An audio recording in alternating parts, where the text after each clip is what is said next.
বুখারী হাদিস নং ৩, ইয়াহইয়া ইবনু বুকায়ের রহমাতুল্লাহ আলাইহি, আয়শা রাদিয়াল্লাহু তাআলা আনহা, তায়ালা আনহু থেকে বর্ণিত, তিনি বলেন, রাসূলুল্লাহ সাল্লাল্লাহু আলাইহি ওয়াসাল্লাম এর প্রতি সর্বপ্রথম যে ওহী আসে তা ছিল ঘুমের মধ্যে সত্য স্বপ্নরূপে।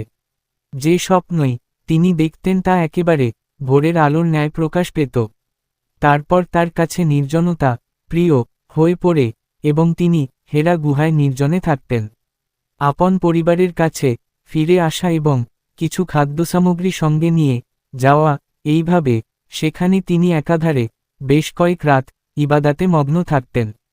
তারপর খাদিজা রাদিয়াল্লাহু তাআলা আনহুর কাছে ফিরে এসে আবার অনুরূপ সময়ের জন্য কিছু খাদ্যসামগ্রী নিয়ে যেতেন। এমনিভাবে হেরা গুহায় অবস্থানকালে একদিন তার কাছে ওহী এলো।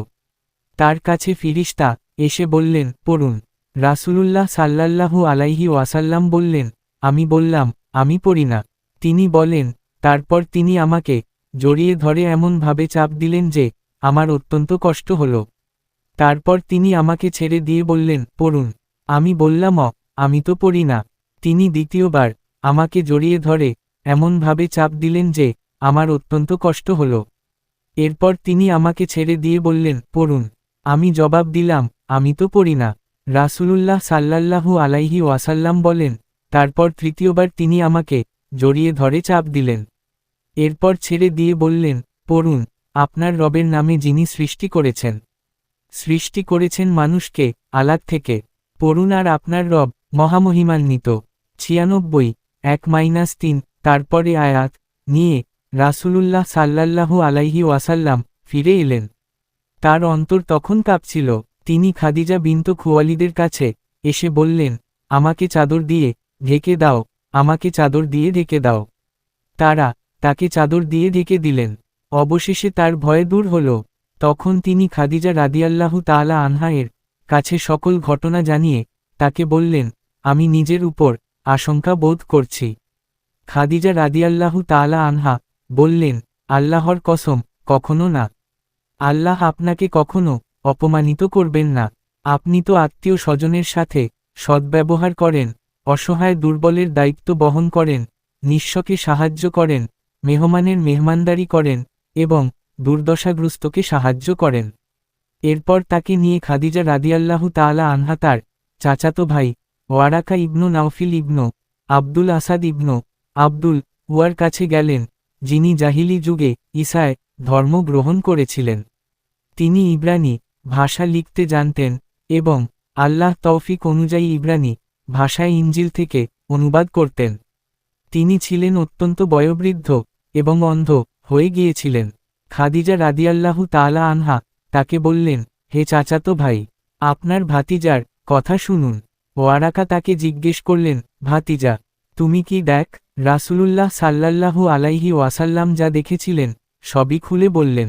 তখন ওয়ারাকা তাকে বললেন, ইনি সে দূত যাকে আল্লাহ মুসা আলাইহি ওয়াসাল্লাম এর কাছে পাঠিয়েছিলেন। আফসোস, আমি যদি সেদিন যুবক থাকতাম। আফসোস, আমি যদি সেদিন জীবিত থাকতাম, যেদিন তোমার কওম তোমাকে বের করে দেবে।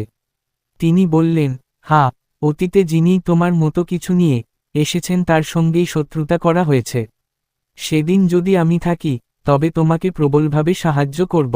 এর কিছুদিন পর ওয়ারাকা রাদিয়াল্লাহু তাআলা আনহু ইন্তিকাল করেন, আর ওহী স্থগিত থাকে। ইবনু শিহাব রাদিয়াল্লাহু তাআলা আনহু, জাবির ইবনু আব্দুল্লাহ আনসারী রাদিয়াল্লাহু তাআলা আনহু ওহী স্থগিত হওয়া প্রসঙ্গে বর্ণনা করেন যে রাসূলুল্লাহ সাল্লাল্লাহু আলাইহি ওয়াসাল্লাম বলেন, একদা আমি হেঁটে চলেছি, হঠাৎ আকাশ থেকে একটি আওয়াজ শুনতে পেয়ে চোখ তুলে তাকালাম।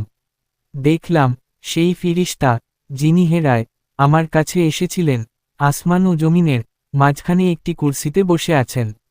এতে আমি ভয় পেয়ে গেলাম। তৎক্ষণাৎ আমি ফিরে এসে বললাম, আমাকে বস্ত্রাবৃত কর।